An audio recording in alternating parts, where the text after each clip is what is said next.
Welcome back to the Dershow. Happy Valentine's Day. I can tell you two people that are not sending Valentines to each other are Hillary Clinton and Donald Trump. They are in triple overtime at this point. They are still accusing each other of trying to influence the 2016 election by improperly using Russia or blaming Russia. We'll talk in a few minutes about the new memorandum and indictments issued by John Durham, the special counsel, looking into the 2016 election and the influence of Russia on the 2016 election. But before we get to Hillary versus Donald, I want to get to Rams versus Bengals. Congratulations to the NFL. What a spectacular postseason. I've been following football since I was, 7 or 8 years old, playing it in the backyard, following in those days the New York Giants, and then, of course, the New York Jets, and then New England Patriots. Brady, what else? And I have never seen a postseason quite like this. Every game was spectacular. Every game was spectacular. There wasn't a game that was decided until the last minute or minute and a half, sometimes the last second. But I have one gripe against the NFL, and might as well get it out. We're still celebrating the Super Bowl, and I can't ever celebrate anything without being critical of something. So here's what I'm critical of. I hate officials calling penalties for unsportsmanlike conduct, especially for improperly celebrating a touchdown or an interception or anything like that. I don't think in any sport, and I've written about this in tennis, I don't think any sport outcome should ever be determined by sportsmanship or lack thereof, or what the player said to the umpire, or what happened off the field. Games should be decided by what happens on the field, by players playing against each other. Fortunately, none of these postseason games were decided by unsportsmanlike conduct behavior, but in yesterday's game there was such a call. Maybe under the rules it was justified. An inactive player joined in the celebration. Shouldn't have done that. That's against the rules. All right. How are you going to deal with unsportsmanlike behavior? Fine him. Fine him. Take money out of his pocket. Big fines. 10% of your salary. Big fines. That's enough. That'll deter him. But don't ever, ever let the outcome of a game be determined by players' attitudes, by them exercising their First Amendment rights. Look, Eminem exercised his First Amendment rights, properly or improperly, I leave that to you, by taking a knee. He wasn't supposed to take a knee. He was supposed to sing rap music. He did. He was great.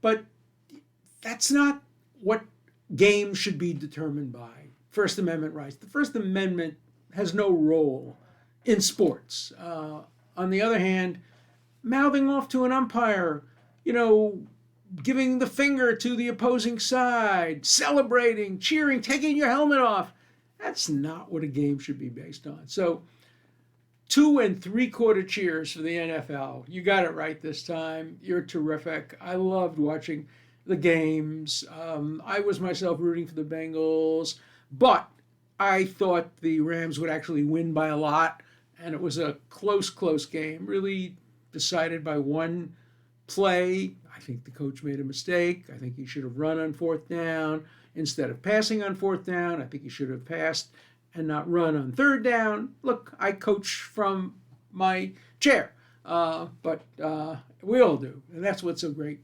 about football. Football is a game, of the mind. It's a game of brawn. Of course, you got to be tough, and these guys are amazing. These guys, some of those catches, they can't happen in real life, but they catch them. So, but it's a game of brains. I mean, the game is determined as much from the sidelines, coaches, and others, as it is on the field, whether you go for 2, you go for 1, whether you go for it on 4th. These are all hard calls. I'm actually writing a book about prediction in which I use the 2 for 1 or going on 4th ground as an example of different kinds of predictions, statistical prediction, analytical prediction, clinical prediction, all that stuff. So I'm really fascinated by coaches' decisions. But what a great, great season to have the Bengals, who won 2 games, I think, last year, maybe 4, I don't know, a handful of games over the last 3 years, come so close to being the Super Bowl champions was a thrill, and it was fantastic. So congratulations to the NFL. So now, from Rams versus Bengals to Donald versus Hillary. So we have a new development, and it's an interesting new development. As you know, President Trump's Attorney General Barr appointed John Durham, a highly, highly respected professional prosecutor from Connecticut, to look into the allegations involving Russia. You'll remember that the Hillary Clinton campaign and some of the people in the former Obama administration and many others have said that there was this Russian dossier and Trump must have been involved and the Russians, Putin had something on Russia and something on Trump and maybe he caught him in a hotel room, None of that turned out to be the case. The Mueller report, which I wrote an introduction to and followed very closely, after a long, extensive investigation, proved that the Trump campaign really didn't have any involvement directly with Russia. That doesn't mean that Russia didn't want Trump to win. We'll get to that in a minute. I have an angle on that, but we'll get to that in a minute. But now the shoe seems to be on the other foot. Now, at least according to the documents released on Friday and a few documents released before that by Durham, it sounds like there were people close to Hillary Clinton. We don't know how close, but close to Hillary Clinton, law firms, investigators, and others who may themselves have engaged in conduct that would not be proper, overhearing, infiltrating the Trump Towers, maybe even the White House after he was elected and made president. It's an open investigation, and you can't gather too much necessarily from a memo and an indictment, but we know that some Democrats have been indicted. Michael Sussman, a very good lawyer from everything I've heard about him, has been indicted for he's, I guess, indicted for not telling the truth, but basically for failing to disclose that he was working for somebody who was working for the Hillary Clinton campaign. Talk about that in a minute too, whether you should criminalize conduct like that. But his indictment and several other indictments, again, growing not out of substance, but about testifying truthfully. That's the way the criminal justice system works today a lot. You don't get indicted for what you did. You get indicted for what you said, or what you didn't say, or either failing to disclose, or not speaking truthfully to an FBI agent, or the worst is obviously lying under oath and committing perjury. But these indictments and the information disclosed on Friday last week about a possible conflict of interest creates probable cause, at least, to look into some people in the Hillary Clinton campaign to see whether or not they engaged in any improper conduct. Now don't expect reason to prevail. You're going to always get overstatements.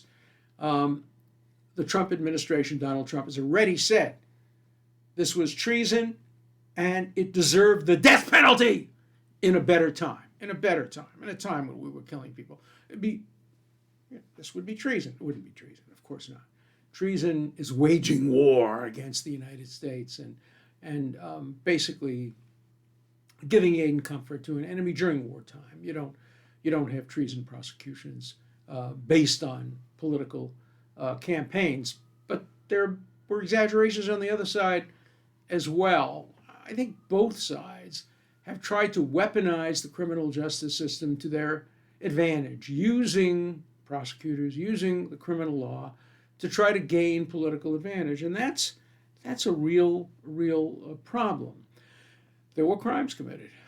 There's no doubt. To me, one of the most serious crimes was submitting to the courts, particularly the wiretap court, the National Intelligence Court, information about the Steele dossier and other things related to that without disclosing that at the time they signed off on it, they were aware that it probably didn't have the kind of credibility they were suggesting to the FISA court that it did. And that's a very serious violation of the Fourth Amendment in addition to violating statutes. The Fourth Amendment requires probable cause. Now, Congress set up a special court, FISA, in which the usual rules don't apply. I've often thought that the FISA court is unconstitutional, particularly since it doesn't allow both sides to be presented. My proposal for the FISA court has always been for the court to appoint 5, could be 3, could be 6, people, defense attorneys, who have national security clearance, who can see anything, who can see anything the government can see and anything the court can see. They're sworn to secrecy. Obviously, if they disclose anything, they're criminals. But let there be defense attorneys present. So when the government says, this document, wow, it justifies spying on Americans, it justifies intruding on people's rights, it justifies going into their computers, getting their cell phone records, getting their other information, at least you have a devil's advocate on the other side saying, no, wait a minute. The Steele dossier doesn't look like it's all that credible. Let's look and see what the sources are, what the basis is. Hear both sides of the issue. Then you can decide whether to grant a warrant. That's the much better way to go. And so I don't like the FISA court. I don't like the way it's organized. But if you have a FISA court, government officials, because it's ex parte, because the other side doesn't have a chance to explain, because it's one-sided, the government seeking a warrant from the FISA court has a special obligation to be credible, to be complete, to present all sides of the issue. And the government failed here. They took advantage of the fact that there was no other side in order to be able to persuade the FISA court to do something they shouldn't have done. And I think the people who did that do deserve to be investigated criminally, because that violates all of our rights. If the FISA court gets false information and then allows surveillance on American citizens and on others, remember that the Fourth Amendment doesn't only apply to American citizens. It applies to American citizens, permanent residents, and generally it applies to anybody who's in the United States. So it applies to a United States citizen abroad. It doesn't apply to a foreigner abroad. But if a foreigner is here, generally the Fourth Amendment, the Fifth Amendment, the First Amendment would apply to anybody in the United States who is participating in the court of public opinion and is invoking rights that everybody should have when they're in the United States of America. And the FISA court's a compromise with that. And it's a compromise I don't like. I've never liked it. I didn't like it from the day it was enacted. I don't like it when it's used against Republicans. I don't like it when it's used against Democrats. And I don't like it when it's used against people who are non-partisan. We now know that, at least there are reports of this, nobody knows how true it is, that Israel has developed this incredible technology called Pegasus. Like all technologies, it can be used for good and bad. When the wheel was invented, who knew it would cause so many automobile accidents? When Edison's light was invented, who knows, it would also cause fires. So any technology can be used for good or bad, and Pegasus has been sold to some countries who have misused it, and to other countries that have used it effectively to prevent terrorism. And it has the incredible ability to get into your phones and to provide all kinds of information to government officials, and it can be used against dissidents, it can be used against good people and decent people who are acting under the Constitution. And that's why the FISA court has so much power, because there's so much technology out there. And the technology can be used for good or bad. Thank God the technology has been used to prevent acts of terrorism. We would have had other 9/11s if not for a great technology. We would have had other cases where mass shootings have occurred if not for technology. So again, two and a half cheers for technology, but it's that other half that the Fourth Amendment is designed to protect. Again, I don't like extremism on either side. I don't like people who call themselves civil libertarians. Often they're not.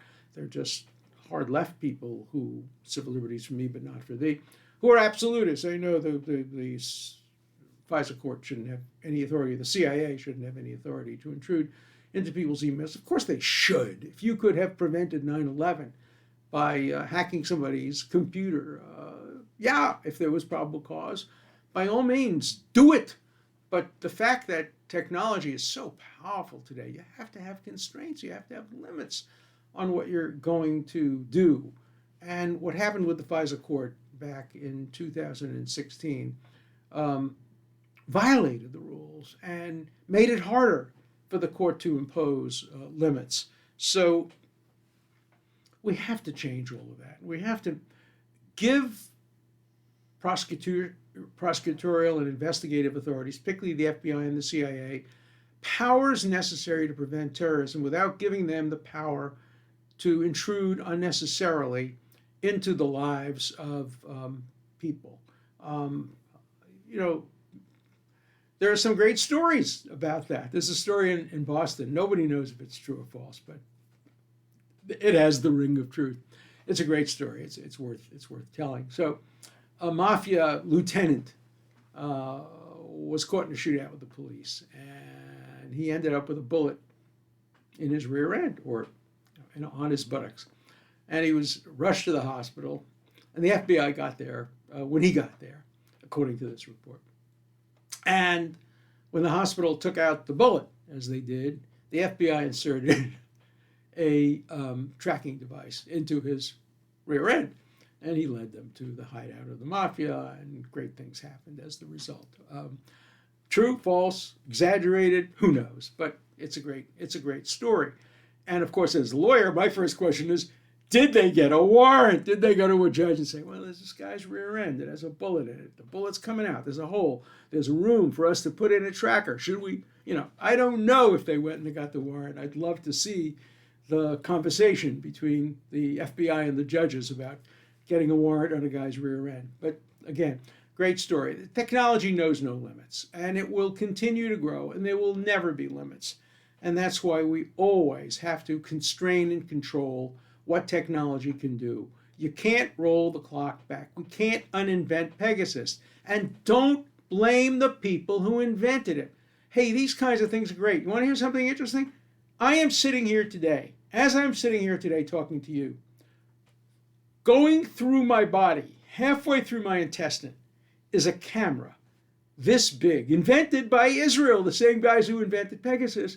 They invented a camera in a pill that can take 50,000 pictures of my insides. That's why I'm smiling. I'm on candid camera. I'm being photographed as we speak today by this tiny little camera invented by the Israelis. When I went in this morning to swallow the pill, what did I see? It said on the little box that the pill came in, property of the Israeli military. Obviously, the Israeli military had sold it to the hospital. So technology is great when it's used positively, when nanotechnology, here, you got a pill this big, and it can take 50,000 pictures in 8 hours and do a phenomenal job. I hope it comes up with nothing. That would be great. I hope it's all false, but if it comes up with something, we'll deal with it. That's what technology can do. That's what technology is all about. And so again, we're going to have technology. We're going to keep expanding technology. It's going to get better and better and better and better and more dangerous, more dangerous, more dangerous, and more dangerous. That's what the courts are there for. There are no such courts in Russia. There are no such courts in Iran. There are no such courts in China. There are no such courts in most countries of the world. But the United States has Article 3 courts. They are empowered to have equal power with the legislature and the executive. We have a tripartite system of governance, which means that everything the executive and the legislatures do is subject to review by the judiciary. But the judiciary can't review it if they're withheld evidence and if they're misled, as they were with the Pfizer report. So let me tell you who I think is right on this issue. Hillary says Donald was cavorting with the Russians, and the Russians wanted Donald to win the election because they had him under control and they had something on him. And Trump says, no. The Russians wanted Clinton to win. That's why they cooperated, and that's why they got information about me. And let me tell you who's right. They're both right, and they're both wrong. In my view, Russia cared much more about destabilizing the United States than about who was going to win the election. They've always cared about destabilizing the United States. They want conflict. They love 2016. They love 2020. If Americans are fighting, if 40% of the public doesn't believe the election was fair, they win. That's what Russia wants. Sure, they may have preferred one candidate over the other. I think it's rare where they really prefer one candidate over the other. Did they have any control over either candidate? Of course not. Of course not. They didn't have anything on Donald Trump. They didn't have anything on Hillary Clinton. Probably different people within the Soviet hierarchy preferred one or the other. What they all preferred was a weak United States. They want a weakened country. They want weakened democracies. They want a weakened West. They want to destabilize. They want to discombobulate. They want Americans fighting with each other. They are sitting there and laughing now, and laughing at what's going on here. Donald is accusing Hillary. Hillary's accusing Donald. Everybody's accusing everybody else. Universities are in disarray. Elections are in disarray. Everything's in disarray. And Putin is sitting there saying, if you didn't have a democracy, if you just had a ruler like me, nothing goes wrong. Nothing goes wrong. Putin gets anything he wants. Look, my friend Bob Kraft learned that personally when the Patriots won the Super Bowl. Nostalgia, Brady is a Patriot. When the Patriots won the Super Bowl, Bob, who I've known for years and years and years and years, went to Russia, and he met Putin, and he was wearing his ring, his Super Bowl ring, and Putin said, "Oh, I would like to see that ring." And of course, Bob Kraft, being the nice guy that he is, took his ring off. Putin put it on his finger, and Bob never saw it again. Putin wanted the ring. Putin got the ring. Putin won the Super Bowl. He can now show off to everybody, I have Super Bowl ring. I have Super Bowl ring. I am Super Bowl champion. That's Putin. He wants things, and he reaches out and he gets them. He wants the Ukraine now. He got the Crimea already. He should be satisfied. The Crimea is the warm water port, the most important part of Ukraine. But no, does he really want Ukraine? Ukraine is not an easy country to govern. It's a big country, not a tremendous amount of resources. It has a lot of agricultural resources. It was the heartland of the Soviet Union in terms of agriculture, but I don't think it's so important to Putin economically. I think Putin's acts like the dog in the story. You know, somebody asked somebody else, why do dogs lick their testicles? And the answer is, because they can. And why does Putin surround Ukraine? Because he can, because the United States hasn't done anything and won't do anything, just as the result of surrounding. Will he invade? Will he take some moves? Will he push the United States to give guarantees about NATO? I don't know, but there's no real rational economic, geopolitical reason at this point for Russia to want more. Look, I remember meeting with Gorbachev in 1990 as the Soviet Union was collapsing. I went over to the Soviet Union to participate in a conference on law and economics or whatever at the Kremlin. And I was at a dinner with him, and we talked. I photographs with him. I asked him to come to the synagogue. It was just before Rosh Hashanah. He said, I'm in enough trouble already without that. He didn't go. But I met him on a few other occasions. But he was okay with ultimately giving up much of Eastern Europe. Belarus is still an old line communist country, but the rest of the countries are not. But Putin is not. Putin was in the KGB at the time, and then now he is, as we know, the ruler of the country, and ruler with a large R. And he's not satisfied. He's not happy with Russia just being Russia with an ally in Belarus. He wants more, and he may get more. But the point, getting back to the major point of this show, is that I think it misunderstands. It's part of the problem of partisanship. When you divide the world into two opinions, the Republicans say that Russia wanted the Democrats to win and they helped them.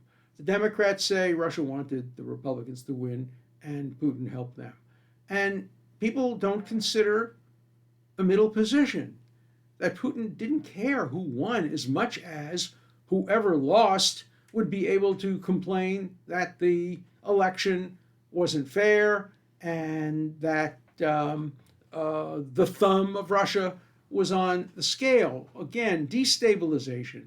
That's the key. You can't understand Russia unless you understand power, destabilization, and brilliant, often brilliant strategies. They are very smart. Never, ever underestimate your enemy. I keep telling that to the Israelis all the time when it comes to Iran. Iran is the smartest enemy Israel ever faced. Individual leaders, maybe fools for their religion or fools for their ideology, but they're smart as could be. And don't ever underestimate them. I always approach every lawsuit, every case that way. Don't underestimate your opponent. Don't underestimate the judge. Don't, I have a funny story about that. A lot of funny stories.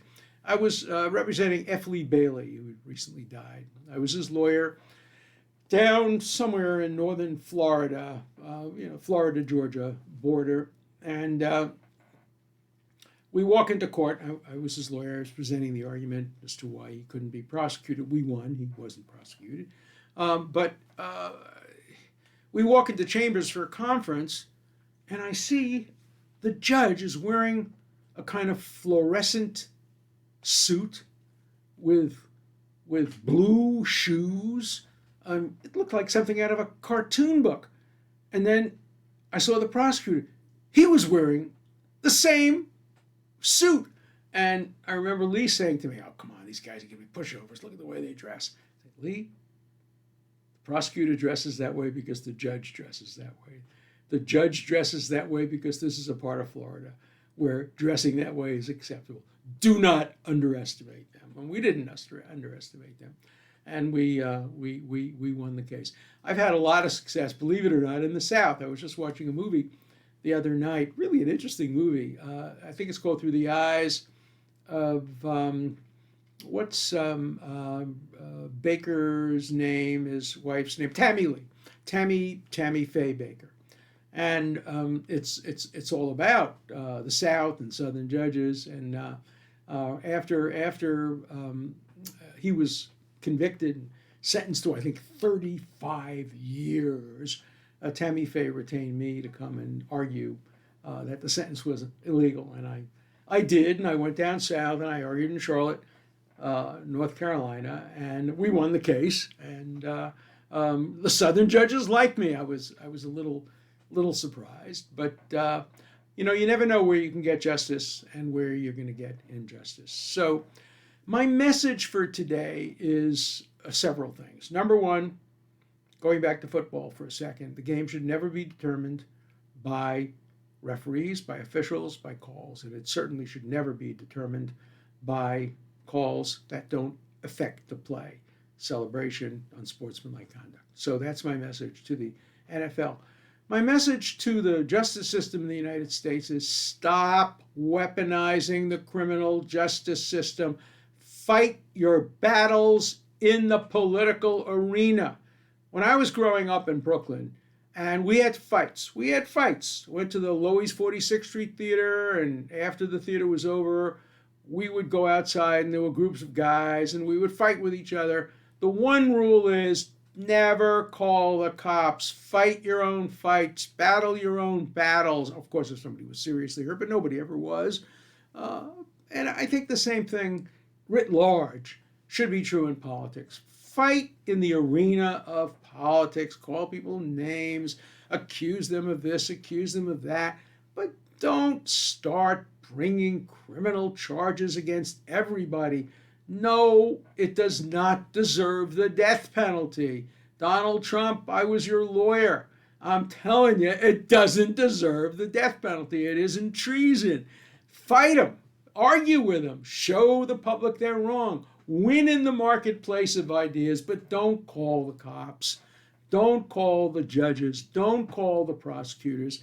Let's leave politics out of criminal law, and let's leave the criminal law out of politics. So I want to get more of your input on football, your input on politics, your input on criminal law. You know how to do it. You just go down to the bottom, and there's a space that you can add your comments, and just add your comments, and I'll read them when once a week or so when it's appropriate, and that way we'll have our dialogue. So please come back. Today is Monday, Valentine's Day. The show is live Tuesday and Wednesday. It can be seen anytime, 24/7, recorded.